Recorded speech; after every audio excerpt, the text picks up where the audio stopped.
Bismillahirrahmanirrahim.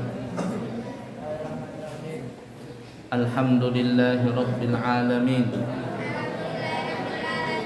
Allahumma salli wa sallim ala sayyidina Muhammadin wa ala ali sayyidina Muhammadin. Qala al-muallifu Syekh Muhammad Al-Khudari bin Syekh Afifi Al-Bajuri fi kitabih Nurul Yakin fi sirati Sayyidil Mursalin rahimahullahu ta'ala wa nafa'na bihi wa bi'ulumihi fid din wad dunya wal akhirah. Amin.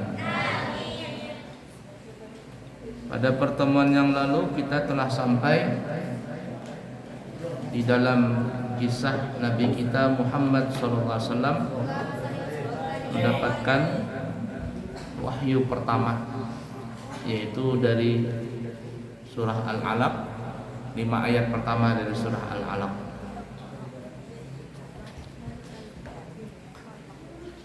Kemudian besok harinya atau beberapa hari setelah itu, Siti Khadijah radhiyallahu taala anha bertanya kepada Waraqah bin Naufal,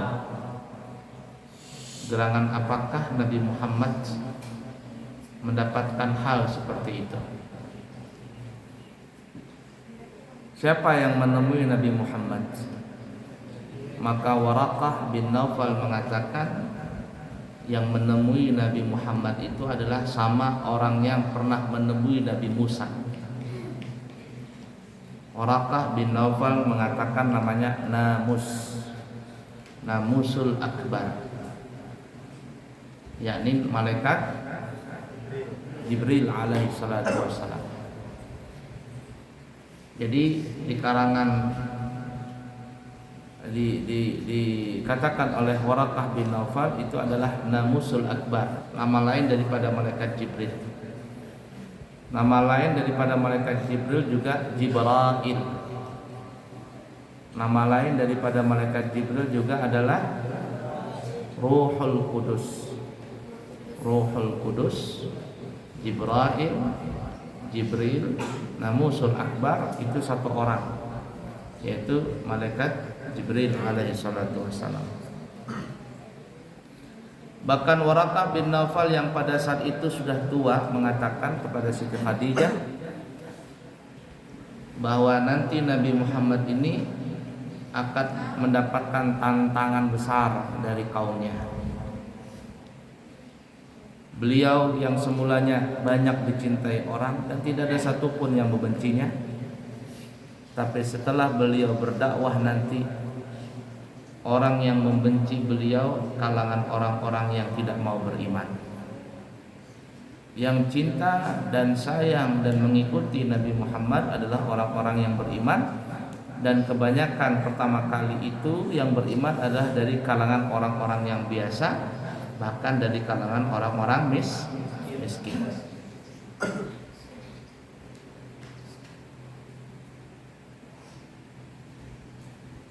Lalu banyaklah yang menentang Nabi Muhammad SAW. Waraqah bin Naufal mengatakan, kalau seandainya waktu nanti itu Nabi berdakwah, aku masih hidup, kata Waraqah bin Naufal, aku akan membelanya Nabi dengan segenap kemampuan. Tapi dikatakan Waraqah bin Naufal tidaklah mempunyai umur panjang karena waktu itu sudah tua, dan akhirnya Waraqah bin Naufal pun meninggal dunia. Nah, para ulama ada yang mengatakan karena Waraqah berkata demikian, maka Waraqah bin Naufal ini yang tadinya beragama Nasrani, dia sudah dikatakan beriman dengan Nabi Muhammad sallallahu alaihi wasallam. Paham tuh?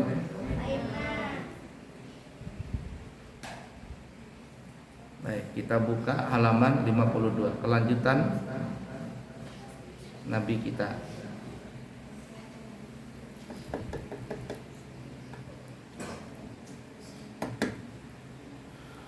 La ilaha illallah. Masa terputusnya wahyu terkait permasalahan. Berapa lama terputusnya wahyu? Para muakhir, para muarrikh. Muarrikh itu adalah orang yang ahli sejarah. Oh iya, itu ada ya. Ahli sejarah tidak bersepakat. Nah, jadi setelah Nabi mendapatkan wahyu pertama kali, kemudian ada ya ayyuhal mudaththir dan seterusnya. Setelah itu lama Jibril nggak datang. Jibril lama tidak datang, artinya terputus wahyu. Untuk mengenai harinya berapa lama terputusnya wahyu itu, para ahli sejarah muarrikh ini berbeda pendapat. Adapun yang paling kuat, ikutin semuanya, adalah 40 hari.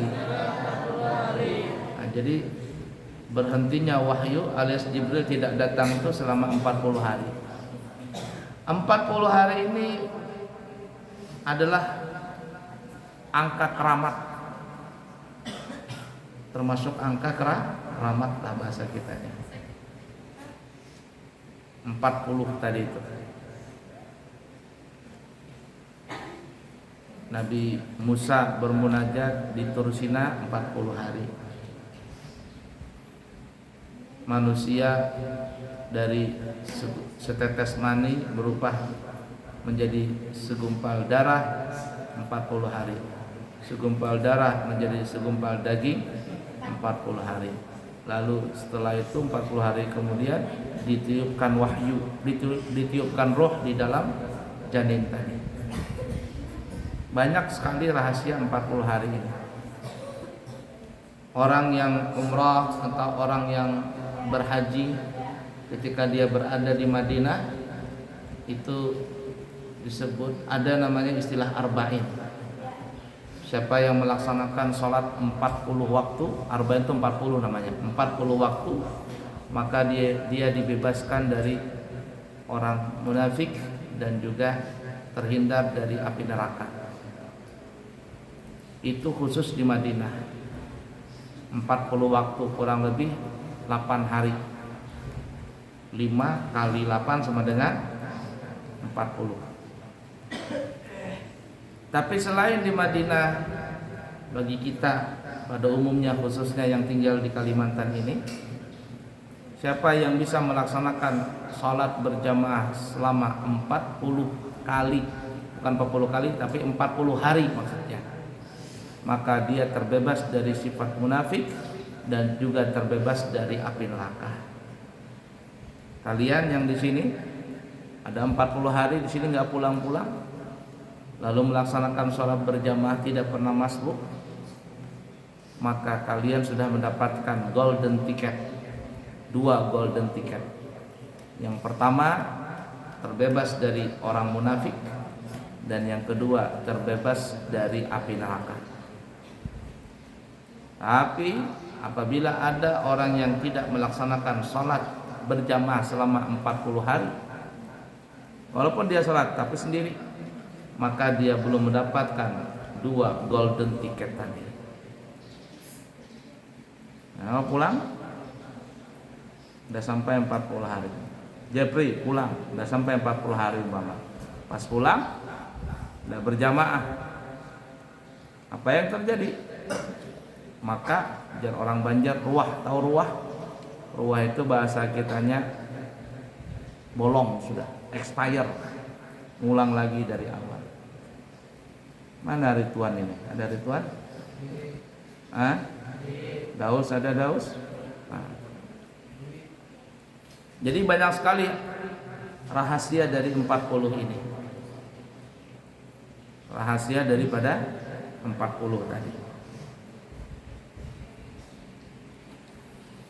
Hal ini dimaksudkan supaya Rasulullah sallallahu alaihi wasallam semakin bertambah rindu kepada wahyu berikutnya.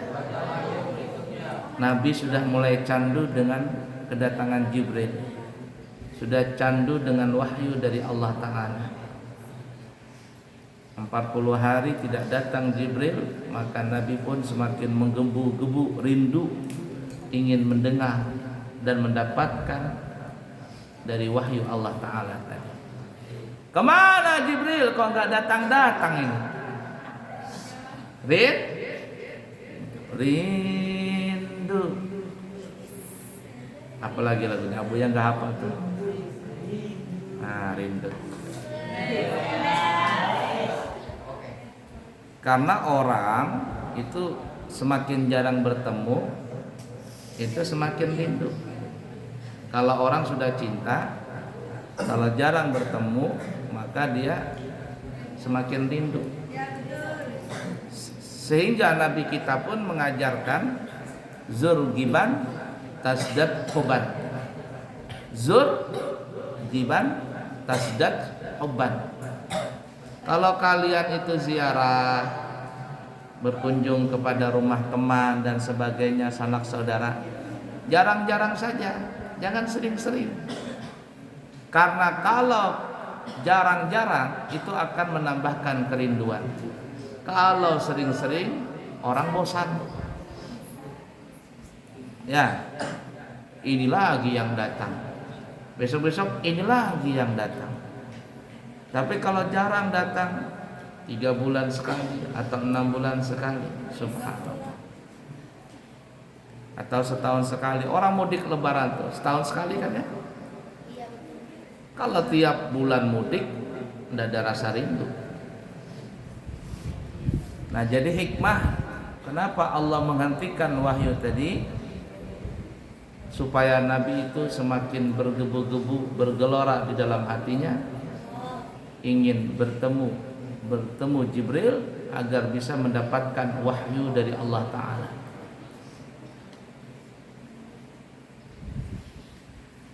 Dan memang hal itu benar terjadi. Keadaannya beliau sallallahu alaihi wasallam sangat merindukan wahyu, sampai-sampai ketika beliau berada di puncak gunung, beliau hendak melemparkan dirinya dari puncak itu karena khawatir Allah memutus wahyu untuknya setelah dia memperlihatkannya. Nah, jadi kalau orang sudah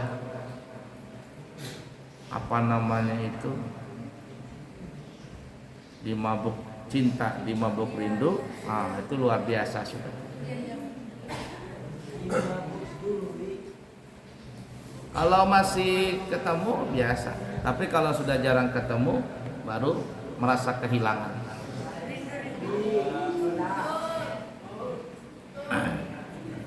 Nah, itu ya. Lagunya Roma Irama itu. Kalau sudah tiada baru terasa. Aneh. Kalau waktu ada biasa-biasa saja. Tapi kalau sudah nggak ada baru terasa. Bahwa kehadirannya sungguh berharga. Dengar ya? Imam Haji Roma Irama, sungguh terlalu. Dengar ya? Sungguh berat aku rasa hidup tanpa dia. Sungguh berat aku rasa. Apa lagi itu? Nah, itu lagunya seperti itu. Kalau sudah nggak ada baru terasa. Nah, begitulah kerinduan Nabi untuk bertemu dengan Jibril. Waktu pertama kali Nabi takut. Sampai menggetar Nabi melihat Jibril yang pertama kali begitu besarnya. Tapi akhirnya apa yang terjadi? Setelah itu merasa indah karena mendengar wahyu dari Allah Ta'ala. La ilaha illallah Muhammadun Rasulullah sallallahu alaihi wasallam. Ada cerita nih, tapi bukan cerita Nabi, cerita yang lain saja, kisah orang rindu. Jadi seorang istri telah menjadi sebagai istri yang sangat lama bersama suaminya dalam rumah tangga. Sudah puluhan tahun. Lalu suaminya pun meninggal dunia. Setelah meninggal dunia, banyak yang hadir di situ, para jamaah, para hadirin yang melayat, banyak yang hadir. Kemudian istrinya berpidato dengan jamaah itu. Suaminya ini waktu hidup adalah orang yang terhormat. Orang yang terhormat, dihormati sama orang-orang. Karena dihormati, banyak yang datang ketika meninggalin untuk melayat. Istrinya pun sebelum pelaksanaan penguburan berpidato. Ringkas pidatonya tapi padat dan sangat menyentuh. Kata istrinya, para hadirin yang hadir di sini, tentu kalian pasti memuliakan suami saya ketika hidup. Kalian memuliakan karena kalian melihat begitu besarnya kewibawaan dan kehormatan yang disandang oleh suamiku. Tapi sebenarnya yang tahu itu, yang lebih tahu tentang suamiku itu tidak ada lain kecuali saya sendiri. Kata istrinya.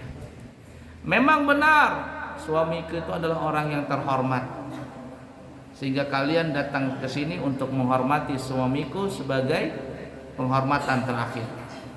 Tapi kalian tidak tahu aib-aibnya ketika dia hidup. Tahu enggak? Kata istrinya. Suamiku itu kalau tidur mengorok. Para hadirin tertawa. Hahaha. Kalian tahu enggak? Suamiku itu pernah tidur sambil kentut, dan kentutnya nyaring sekali. Bahkan suatu ketika pernah dia tidur, lalu dia kentut, saking nyaringnya dia kentut, dia pun terbangun. Kaget, terbangun dari tidurnya gara-gara suara kentutnya. Saya pun terbangun. Pada saat itu saya bilang kepada suamiku, tidur sayang, tidur, teruskan tidurmu. Itu suara di luar. Dia nggak sadar bahwa dia bangun gara-gara kentutnya sendiri. Hadirin semuanya tertawa, hahaha. Sampai ada yang mengatakan, bagaimana sih seorang istri kok jelek-jelekan suaminya sendiri? Tapi apa kata istrinya? Kalian tahu, suasana yang begitu sekarang aku tidak bisa menikmati lagi. Suara ngoroknya, suara kentutnya tidak ada lagi sekarang. Dan itulah keharmonisan di dalam rumah tangga. Itu yang bikin indah kentutnya, yang bikin indah ngoroknya. Setelah ini tidak ada lagi aku bisa merasakan itu. Nah, setelah mendengar itu, para hadirin pun terdiam. Ternyata kekurangan adalah kelebihan. Nanti kalian berumah tangga pasti tahu itu. Pasti tahu, merasakan seperti itu. Apalagi perempuan, ketika nanti sudah punya suami, ada duit abang sayang, nggak ada duit abang melayang. Nanti kalau suaminya sudah nggak ada, meninggal, baru terasa itu. Dan itu banyak sekali yang demikian. Seperti halnya kesehatan, ketika kita sehat, banyak orang yang biasa-biasa saja dengan kesehatan itu. Tapi ketika sudah sakit baru terasa nikmat begitu besar rasa sehat tadi. Nih kamu tidak sakit gigi seperti ini. Pas sakit gigi nanti, padahal cuma sakit gigi 1 hari, rasanya seperti 1 bulan sakit gigi. Betul tidak? Nikmat yang Allah berikan itu tidak terasa kecuali ketika nikmat itu sudah hilang. Nah, Nabi itu begitu. Ketika terputus wahyu, pendapat yang paling kuat 40 hari. Nabi ini bingung, kemana Jibril ini gak datang-datang. Aku kepingin tahu siapa sih Jibril itu. Saya kepingin tahu bagaimana lebih kuatnya wahyu itu. Menggebu-gebu Nabi tadi, sampai dikatakan dalam sejarah Nabi itu mau naik gunung, mau loncat ibarat kata, supaya bisa bertemu dengan siapa? Jibril alaihissalatu wassalam.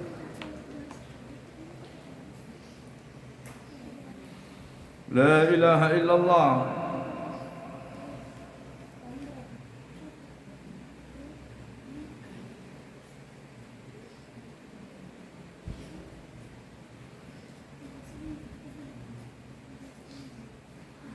Yaitu dia memilihnya menjadi perantara antara dia dan makhluknya. Jadi Allah memilih Jibril sebagai perantara antara Allah dengan Nabi Muhammad SAW. Lalu malaikat menampakkan diri untuk beliau. Beliau siapa maksudnya? Nabi Muhammad SAW. Seraya berkata, engkau adalah benar-benar utusan Allah. Sehingga tenanglah hati beliau dan mengurungkan niatnya sampai Allah ingin menampakkan cahaya agama ini untuk alam semesta. Sejak saat itu wahyu kembali turun kepadanya. Nah, jadi setelah 40 hari dikekang dengan rasa rindu karena terputusnya wahyu, maka setelah itu Jibril datang yang ke-40 hari. Senanglah Nabi Muhammad bertemu dengan Jibril, apalagi Jibril mengatakan Allah telah mengutusmu ya Rasulullah. Allah telah mengangkatmu menjadi nabi dan rasul. Dan terus seperti itu sampai cahaya Islam ini, agama Islam ini tersebar ke seluruh alam semesta. Turunnya wahyu kembali. Sebutkan di dalam kitab Zadul Ma'ad karya Ibnu Qayyim juz 1 halaman 33 sampai 34. Bisa juga disebutkan dalam kitab Fathul Bari Syarah Imam Bukhari juz 1 halaman 36. Ini tentang cerita wahyu ini ya. Turun wahyu kembali. Ketika sedang berjalan-jalan, Nabi berjalan ya. Nomor 9, berdasarkan hadis yang diriwayatkan oleh sahabat Jabir bin Abdullah, pernah mengikuti 19 peperangan dan meninggal di Madinah pada usia 94 tahun. Hadis ini diriwayatkan oleh Imam Bukhari dan Imam Muslim pada bab Bad'ul Wahyi. Ya. Jadi yang meriwayatkan ini, cerita ini adalah Sayyidina Jabir bin Abdullah. Sayyidina Jabir bin Abdullah ikut perang sama Nabi sebanyak 19 kali peperangan. Umurnya 94 tahun. Ketika sedang berjalan-jalan, tiba-tiba Rasulullah sallallahu alaihi wasallam mendengar suara, lalu mengangkat pandangannya ke langit. Jalan turun dari gunung. Assalamualaikum ayuhan nabi wa rahmatullahi wa barakatuh. Nabi bingung. Tengok sebelah kanan, enggak ada orangnya. Ada suara tapi enggak ada orangnya. Assalamualaikum ayuhan nabi wa rahmatullahi wa barakatuh. Tengok sebelah kiri, enggak ada orangnya. Depan enggak ada, belakang enggak ada. Ada suara tapi enggak ada orangnya. Tapi ketika Nabi ngelihat ke langit, Jibril duduk antara langit dan bumi, mengawang-awang begitu. Ternyata tampaklah malaikat yang dulu pernah mendatangi beliau di Gua Hira. Malaikat tersebut sedang duduk di antara langit dan bumi. Itu yang Abu Ya tadi katakan.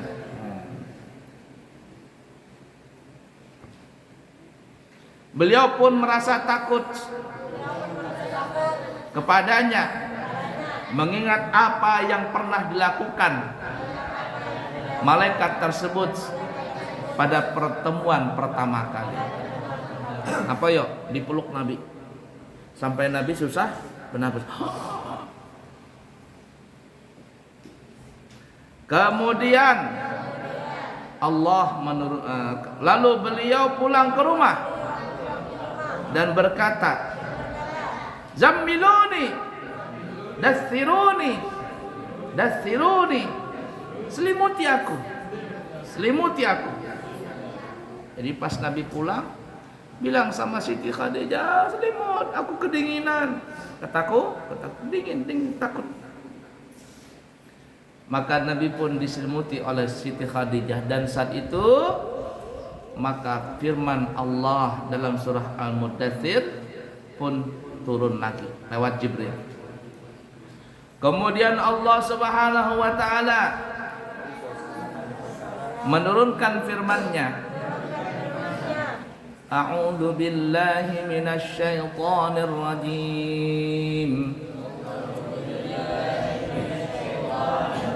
Bismillahirrahmanirrahim.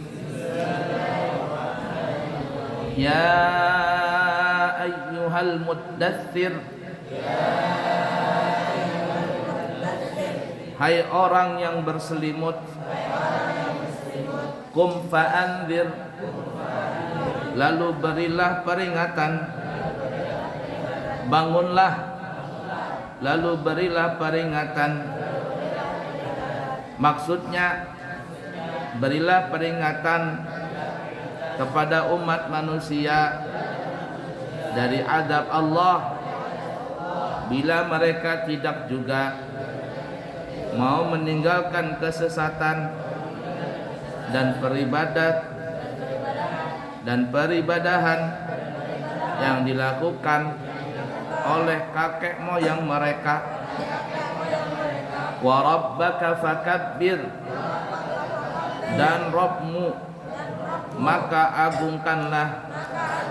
Maksudnya istimewakanlah dia dengan mengagungkannya dan jangan menyekutukannya dengan selainnya. Wa thiyabaka fatahhir, dan pakaianmu maka bersihkanlah. Maksudnya, maknanya bersihkanlah pakaianmu supaya kamu benar-benar mempersiapkan diri untuk berdiri di hadapan Allah, karena tidak pantas bagi seorang mukmin melakukan hal itu dalam keadaan kotor dan terkena najis. Warrujza fahjur, dan perbuatan dosa maka tinggalkanlah. Maknanya tinggalkanlah hal-hal yang menyebabkan datangnya azab. Caranya adalah dengan taat kepada Allah dan melaksanakan perintahnya. Wala tamnun tastakthir, wala tamnun tastakthir, dan janganlah kamu memberi dengan maksud memperoleh balasan yang lebih banyak. Maknanya, janganlah kamu memberikan suatu pemberian kepada seseorang, sedangkan kamu mempunyai maksud untuk mendapat balasan yang lebih banyak dari apa yang telah kamu berikan kepadanya, sebab perbuatan semacam ini bukan termasuk sifat orang yang dermawan. Wali rabbika fasbir, dan untuk memenuhi perintah Rabbmu maka bersabarlah. Maknanya kamu harus bersabar atas apa yang akan menimpa dirimu sebagai akibat dari perlakuan kaummu yang menyakitkan ketika kamu menyeru mereka untuk beribadah kepada Allah.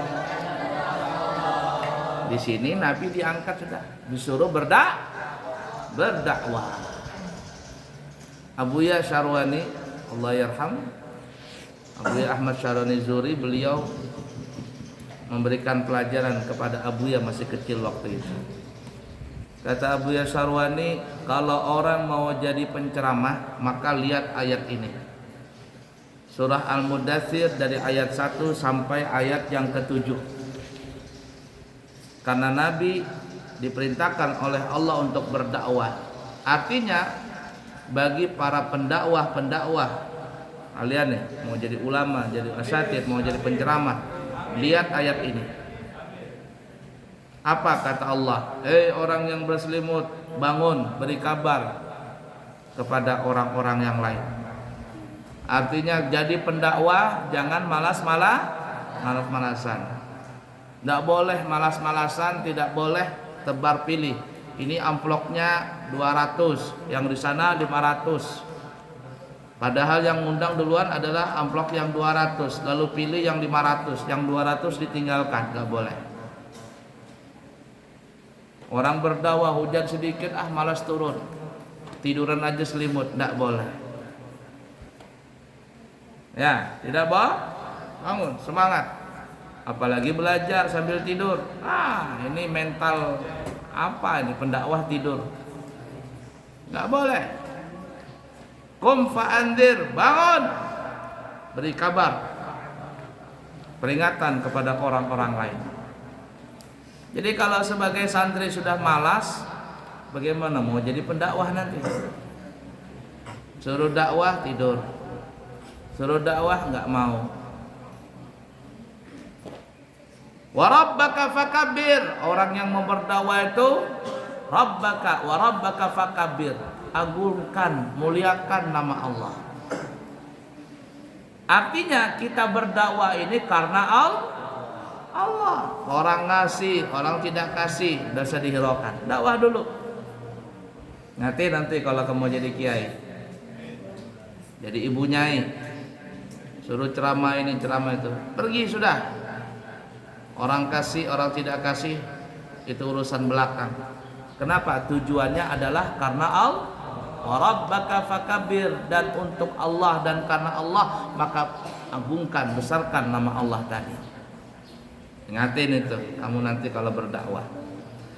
Wa thiyabaka fatahhir. Nah, kata Abuya Syarwani, ingatin ini. Dan pakaianmu maka sucikanlah. Kata Abuya Syarwani, kalau mau jadi pendakwah, jadi penceramah, itu pakaian mesti necis. Tahu necisnya? Mesti bagus. Jangan jadi penceramah pakaiannya nggak dicuci. Ketika nanti ngangkat tangan, bapak-bapak, ibu-ibu, keteriaknya berbau. Nggak boleh. Karena terus terang masyarakat itu pada umumnya yang pertama dilihat dari penceramah itu penampilan dulu. Penampilannya bagus, rapi, ganteng, bersih, orang tertarik. Tapi kalau ada orang penceramah rambutnya beringasan panjang, bekutuan, bajunya kotor, bau lagi nggak mandi, orang nggak senang ngelihatnya. Itu modal utama itu. Dan itu begitu juga di dalam berbisnis, begitu. Orang mau bisnis miliaran, kalau datang untuk meeting, untuk bertemu dengan klien, jangan pakai mobil Agya, mobil Alphard. Makanya ada terkadang orang pembisnis itu nyewa mobil Alphard dulu. Tidak apa-apa keluar duit. Kenapa? Karena akan bertemu dengan orang-orang kaya. Supaya apa? Ketika orang kaya ini menanam saham, mereka akan terpesona. Oh, ternyata ini orang kaya juga. Mereka bisa memberikan 1 miliar, 2 miliar untuk nanam saham. Itu modal utama untuk menarik orang lain agar percaya dengan kita. Sama juga penceramah begitu nanti. Pakai bola, mana gue sudah bilang tuh. Abuya ceramah kemana-mana, ajak kamu. Kata-kata Buya, kalau yang ikut sama Buya pakai baju gamis, pakai baju seragam, pakai bolang. Kenapa? Itu daya tarik. Ketika ada orang yang ngelihat, anak-anak lain ngelihat, cakep-cakep bajunya, bagus-bagus, harum, bersih. Karena belum berangkat mandi, anak lain juga ngelihat, aku mau sekolah juga di sana. Itu dakwah. Lisanul hal afsahu min lisanil maqal. Dakwah dengan hal, dengan perilaku itu lebih efektif daripada dakwah dengan lisan. Hal dulu, modal dulu, ganteng dulu, cakep dulu orang ceramah itu. Lihat Abuya Sarwani, kalau beliau ceramah ganteng, minyak harum yang mahal. Abuya Tuan Guru Sekumpul, nggak ada jelek-jelek, orangnya ganteng, pakaiannya bagus-bagus, mobilnya mewah. Itu wibawa. Untuk mendatangkan wibawa adalah penampilan dulu dijaga. Ngatin tuh. Aduh, kalau ceramah nanti jangan kopiah nang tambur begini, tambur sana. Ya, nah, penceramah kopiah begitu, nah, tidak ada yang mau dengar nanti. Penceramahnya jorok katanya. Ketika ceramah mulutnya bau, mana ada orang yang mau dengar? Badannya bau, nggak ada yang mau dengar. Lewat nanti di depan orang, bau, sarungnya bau katanya. Ada Abuya kemarin sholat itu di masjid, di depan Abuya ini ada orang pakai sarung, badannya agak lumayan gendut lah. Pas sujud begitu Abuya mau bangun, kan dia bangun, pas Abuya bangun juga, bau apa kata Abuya ini? Semeriwing nih. Mana bau apa kata Abuya ini? Sekalinya, orang di depan ini dia punya pinggul bau. Punya pinggul? Itu dakwah di depan orang nggak boleh. Yang ganteng, yang cakep, pakaiannya rapi. Paham tidak? Nah itu daya tarik pertama. Makanya Allah ajarkan kepada Nabi, wa thiyabaka fatahhir, dan pakaianmu maka sucikanlah. Artinya necis. Nabi itu kalau dakwah necis, ganteng Nabi. Kalau bicara mulutnya keluar ada cahaya. Orang yang mendengar ucapan Nabi terpesona, dia memperhatikan. Ganteng dulu. Dan semua Nabi dan Rasul tidak ada yang jelek, semuanya ganteng-ganteng. Orangnya ganteng-ganteng ditambah dengan pakaian yang necis. Hati itu. Kadang ada ustadz dia pakai cincin yang mahal, jam tangannya mahal, bajunya mahal. Kalau bertemu dengan pejabat mereka seperti itu. Tapi ketemu dengan orang biasa, mereka dengan pakaian biasa. Supaya apa? Supaya orang-orang miskin ini tidak merasa minder kalau ketemu dengan ustadz yang model kaya, model pakaian necis itu. Tapi ketemu dengan pejabat, pakaiannya rapi. Itu Abuya Sarwani ngajarkan. Paham tidak?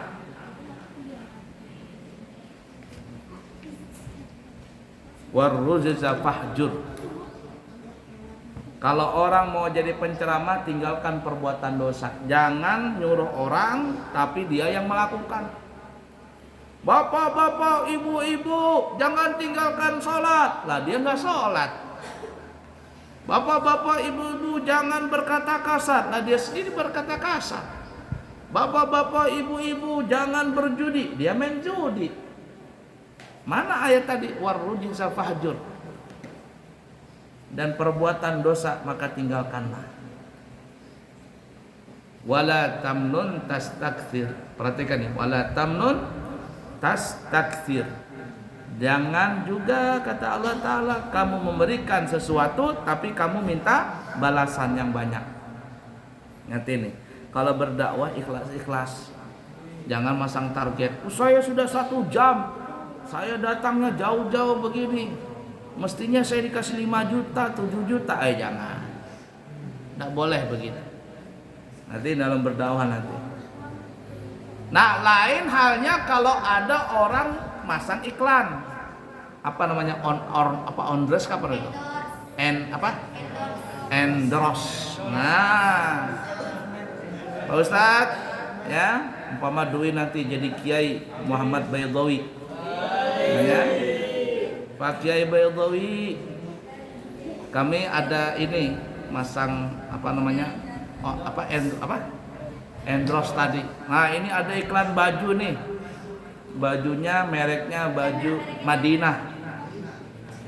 Kita mau masang iklan nih. Jadi Pak Kiai Baidawi nanti ceramah pakai baju ini. Boleh? Boleh. Kata orangnya ini yang punya merek Madinah tadi, berapa nanti kita bayar? Oh.